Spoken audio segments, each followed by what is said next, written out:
안녕하세요. 저는 이번 한국중 2학년 중간고사 기출분석을 맡게 된 구주입의 정유미 강사입니다. 우선은 문항 분석을 좀 보시면요. 총 22문항으로 선택형 19문항, 논술형 3문항, 배점은 선택형 75점, 논술형 25점으로 총 100점이었습니다. 단원별 문항 분포는 삼각형의 성질에서 선택형 11문항, 논술형 1문항, 그 다음 사각형의 성질에서는 선택형이 8문항, 논술형이 2문항이 나왔습니다. 난이도 분석을 보면 아마 여러분들 이제 시험지를 보시면 알겠지만 그림을 안 본 그림이 하나도 없을 거예요. 여러분들 교재나 교과서나 해서 다 봤던 그림이라서 전반적으로 교과서 수준의 난이도 문제들이 주로 많이 나왔고요. 기본 개념 위주의 문제들도 출제가 많이 됐고, 그다음에 기초적으로 뭐 계산 실수나 이런 게 아니면 사실 그 서술형도 필요한 내용들을 다 작성을 하면 100점이 아주 어렵지는 않은 시험이었습니다. 성적 분포는 한 개 틀리거나 이제 다 맞는 경우 상위권으로 분류가 될 것 같고요. 그다음에 두세 개 정도 틀려서 80점대 초반에서 90점 초반까지를 이제 중위권으로 보면 될 것 같습니다. 기출문항을 보시면요. 지금 각 번호와 배점, 그다음에 출제 단원, 출제 유형, 난이도 이렇게 설명이 되어 있는데 거의 상 난이도 문항은 없고요. 대부분 중하 난이도 문제입니다. 그다음에 유사 문항 분석에 대해서 좀 볼게요.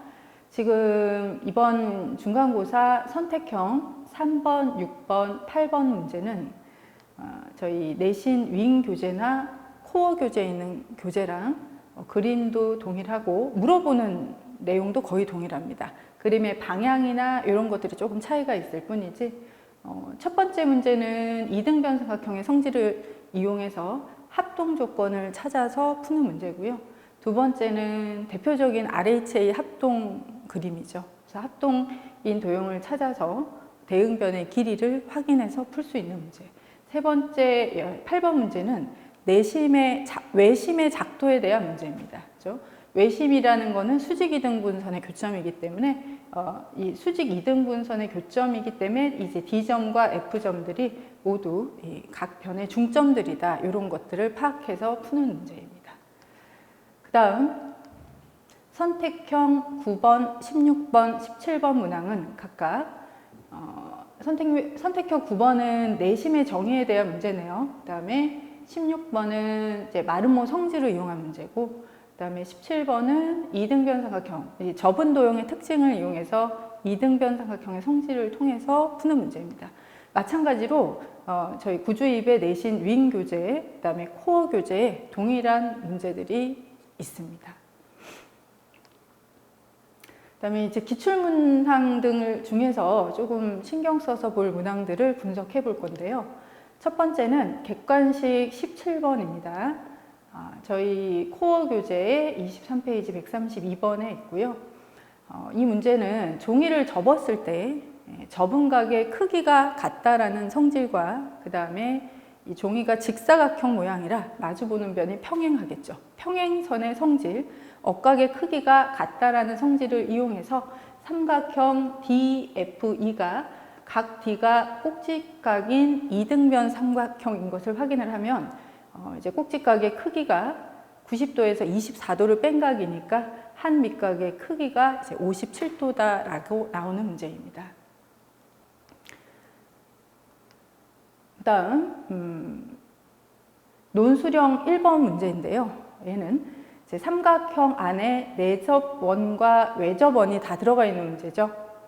근데 이제 조건이 있어요. 여러분들 이제 서술형 같은 경우는 문제에서 출제자가 얘기하는 조건에 잘 맞춰서 적어가야 되는 부분이 있기 때문에 첫 번째 조건은 우리가 삼각형 ABC의 빗변의 길이를 구하는 과정에 있어서 여러분들이 알고 있는 뭐 피타고라스 정리를 쓰는 것이 아니라 넓이를 이용해서 구하라 라고 했기 때문에 직각을 낀 두 변의 길이의 곱과 그다음 빗변과 지금 주어진 높이 10이라고 주어진 높이를 이용해서 밑변 AC의 길이를 구하는 문제죠. 그것이 이제 논술형 1번의 1번 문제고요.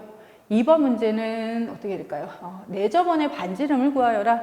지금 현재 삼각형의 넓이를 구할 수 있는 조건들은 다 주어져 있기 때문에 삼각형의 넓이를 구하는 또 다른 방법 중에 이 내접원의 반지름과 삼각형의 둘레 길이의 합의 곱으로도 나타낼 수 있죠.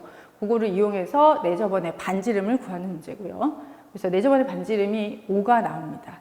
그 다음에 이제 마지막 문제는 빗금침 도형의 둘레 길이를 구하여라. 이 빗금침 도형의 둘레는 내접하는 원의 둘레와 외접하는 원의 둘레의 합으로 우선은 구해야 되고, 내접하는 원은 반지름이 5기 때문에 둘레는 10파이, 외접원은 지름 AC가 25기 때문에 25파이 해서 총 합은 35파이가 되겠습니다. 이것도 이제 저희 구주입의 내신 윙 교재에 있는 동일한 문제입니다.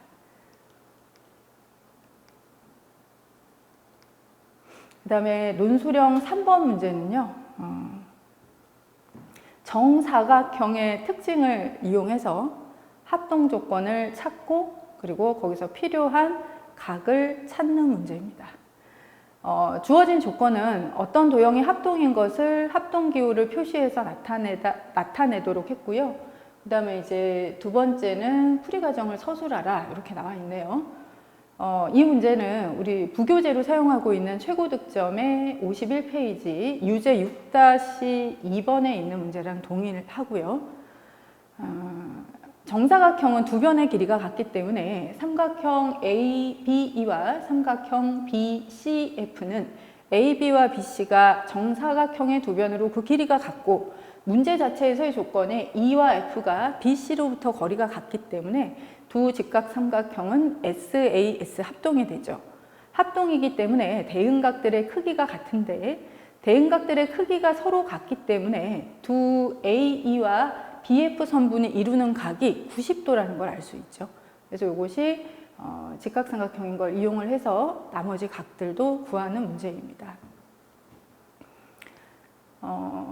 이제 서술형 같은 경우는 이제 문제 조건에 맞게 잘 쓰는 게 이제 중요하고, 객관식 같은 경우는 사실 난이도가 그렇게 높지 않아서 여러분들 실수만 없으면 다 맞았을 문제들이 많은 것 같아요. 그래서 이번에는 이제 기본 개념, 그리고 여러분들이 얼마나 시험 기간 동안 또 성실하게 열심히 공부했는가를 확인하는 정도의 시험 문제라고 생각이 들고요. 그래서 아주 어려운 문제들이 없다 보니까 여러분들이 이제 공부를 또 탄탄하게 심화를 공부하고 있는 학생들도 분명히 있는데, 그런 경우까지 변별하기는 조금 부족한 시험 문제가 아니었나라고 생각이 듭니다. 사실 우리가 고등과정의 공부를 하기 위해서는 중등 심화가 굉장히 도움이 많이 되는 부분이 있는데, 조금 가볍게 공부를 하고 올라가서 고등학교 때 조금 고생하지 않았으면 하는 마음에서 조금 우려되는 마음이 있습니다. 구주입에서 내신 대비를 위해서 사용하는 교재들인데요. 첫 번째 윙 교재는 유형별로 정리가 되어 있어서 각 단원의 유형별로 문제를 한번 점검을 하고, 그 다음에 내신 코어 교재를 통해서 이제 교과서에 주로 나오는 핵심적인 시험 빈출이 굉장히 높은 문제, 그런 문제들로 구성되어 있는 교재라 반드시 시험 직전에 풀어주시는 게 좋고요. 그 다음에 이제 내신 시그니처 같은 경우는 주로 이제 의대반 학생이나 이제 푸는 문제인데, 이런 경우는 최고난도 기출서라고 생각이 듭니다. 강남권 문제들과 또 이제 구리에서도 조금 난이도가 높은 학교들의 기출 문제들을 모아놓은 교재이고요. 그 다음에 여러분들이 이제 보고 있는 퍼펙트 모의고사나 이제 실전 모의고사들을 통해서 중간에 점검을 하고, 그 다음에 시험 직전에는 파이널 체크, 그 다음에 진입 판단 문제들, 그 다음에 이제 뭐 서술형, 필요한 경우는 서술형 문제들을 통해서 마무리를 하고 이제 정리를 하고 있습니다. 이제 판국중 기출 분석을 해봤는데, 전체적으로는 난이도가 쉽지만 여러분들이 이제 지금 점수에만 만족하지 마시고 조금 탄탄하게 깊이 있는 공부를 꾸준히 해놓으시는 게 중요할 것 같고요. 이제 우리가 결국은 여러분들이 공부를 하는 것도 뭔가 성공을 위해서 하고 있을 텐데, 그 성공이라고 하는 게 특별한 것이 아니라 여러분들 하나를 꾸준히 한다는 게 굉장히 그 모아진 힘이 큽니다. 그래서 여러분들이 지금 갖고 있는 꾸준한 루틴, 습관들을 여러분들이 목표가 이루어질 때까지 꾸준히 이어갔으면 하는 바람입니다.